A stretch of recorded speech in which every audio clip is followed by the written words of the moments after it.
Welcome to the show. I'm Ryan Gomez, and I'm going to get a bunch of these cards wrong. Wow, we're here with an exciting coverage of Kaladesh preview cards. Yeah, we are excited. We are finally getting back to it, and we've got 5 cards to show you today, and they're all awesome. So, maybe. If I get them right, they're awesome. Okay, yeah. Well, let's test you out from the beginning here. Aether Hub. Aether Hub it's like Tendo Ice Bridge from Betrayers of Kamigawa. Sure. You comes into play, you get an energy, and it taps for a colorless, and if you tap it and remove an energy, it taps for any color you want. So, it taps for a color. It doesn't tap for colorless, just like Tendo Ice Bridge. But yeah, it works like Tendo Ice Bridge, kind of. Only it works different because it makes energy.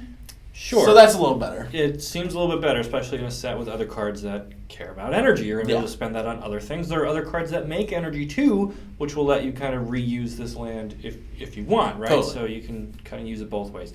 Obviously, it's uncommon. It's going to be great for fixing in kind of limited situations. Yeah, totally. Probably we're going to see the most play out of that one, although constructed, you can certainly have an energy deck that makes good use of it there. I think it's going to see a lot of play in both spots, especially if energy ends up being good. With like our preview card, I think it ended up being pretty awesome just because some of the cards with energy are just so good. Even that card is just great. Bristling Hydra that ended up being really good.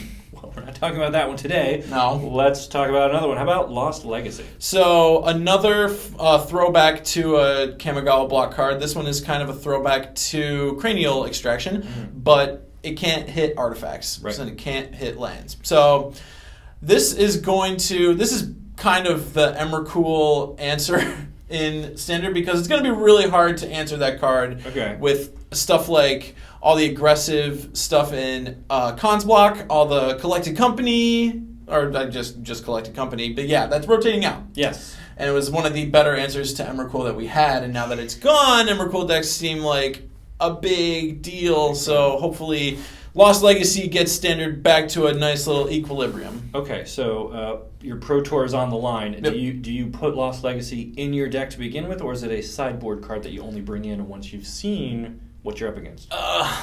It's so tough. All right, so let's go hypothetical here. Let's go Pro Tour Kaladesh.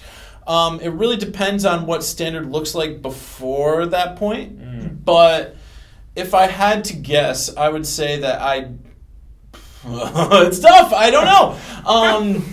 I don't think I want this card main deck. All right. Well, we'll be watching to see what the pros actually do come Pro Tour Kaladesh. In the meantime, let's talk about Campbell Console of Allocation. That seems like straight up Commander fodder, but it seems very good. It's a 2/3 body, so it's not really going to scare anybody, and it's the kind of advantage it creates throughout a game is incremental enough that I don't think anyone should really be looking to mess with you. So I do want to pause here and talk just a moment quickly about our discussion from before. Does this die to Doomblade? No! No, it doesn't. It's black! It is black, so we'll get that out of the way first. But furthermore, I feel like I got it right. You got it right. Nice. I think, I don't know, I would argue maybe it does die. No, it doesn't. All right, so it can't to Doomblade specifically, but the idea that you play this creature, your opponent tries to kill it with a targeted spell, you're going to get some value off of the guy you just cast because his ability will still trigger. Even if they only cast one non-creature spell and it's aimed at him, you get some benefit there. So that's good. Yeah, it's awesome. Okay. It's a good card. It is a good card. Okay. Perfect for tiny leaders if people still play that. I don't know. All right. I don't think Angel of Invention. Oh, that's okay. I know it. It's 2/1 flyer for 5, 3 and a white. Yep. And it's got that new ability where it can either be a 4/3 lifelink flying first strike, or no, lifelink flying vigilance. Yep. Boom. Got it. God, I nailed it. Got okay, so Fabricate. We're talking about. It's Fabricate. I believe it does one other thing. Yes, all other creatures you control get +1/+1. Boom! All right. So what happens there is I just want the big guy every time. Okay. Yeah, I don't want that. That's a pretty bad rate for an Anthem. I get that you get the 2/1/1s, but there'd be 2/2/2s because the Anthem would be in play. But you have a 2/1 and that thing's gonna die. Sure. You know? Right.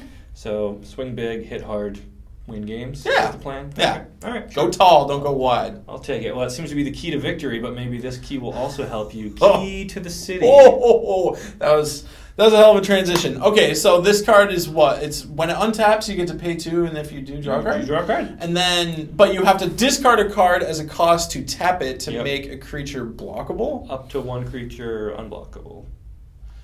It's pretty good for stealing the monarch. Yes, if you somehow wind up in some weird cube draft that has that. Or if you open a really bad conspiracy, take the crown pack, and you got Key to the City. I would take Key to the City in any conspiracy draft. Well, that's great. I don't know what they're doing in the same set. If one's from Kaladesh and one's conspiracy, but hey, here you are. No one's perfect. No one's perfect. Could happen. All right, so Key to the City, really though, Madness Enabler. Oh, it seems You good. can discard a card for free at any time, so that's going to open some doors to you. What do you want to discard to it? I mean, I don't. Fiery Temper? Fiery Temper's fine. Sure. Certainly playable. The one that makes a bunch of zombies. That's X from under the floorboards. Right? From so under you the can floorboards. fire that off at the end of their turn and untap with a whole army of zombies. It could happen. That's good. So a couple ways to kind of jingle those keys and see where it'll get you. Overall, though, how do we feel about Kaladesh so far? We've seen a lot.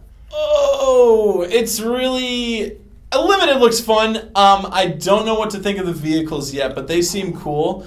I'm excited to draft it. But it seems... You're excited to draft everything all the time. True. So Yeah. A lot of the cards feel really commander-centric to me. The artifact where you pay 50 life to have a target lose 50 life. Of course. Well, I mean, you'd put in Soul Sisters in Modern, I guess, but, you're not doing that. Okay, so we'll keep. What do you think, Ryan? I love it. I love the setting. I love the positive kind of atmosphere and energy. It's a complete 180 from the dark and dreary. The Eldrazi have just been breathing down everyone's neck for like 4 straight sets. It is an original idea, which I appreciate a lot. It's nice to go someplace different. Yes, I like that. I like it. So that's part of the best part of Magic is exploring these new worlds and finding ways to lightning bolt and kill stuff on the planes. So. There's a lot more great stuff to come still. We'll be covering it, throughout the rest of the week and into next. So make sure you like and subscribe our channel here. Visit TCGplayer.com. What can they find at TCG Player, John? Well, at TCGplayer.com, at Magic.TCGplayer.com, you can find articles by pros. You can find more videos. Magic Online, our pros playing the decks that you love. We've got singles. We've got a buy list. We've got a bunch of awesome stuff, including articles by moi. So you should check it out because it rules. Definitely. Absolutely rules. That's it for today. Thanks for watching. We'll see you next time. Bye, Internet.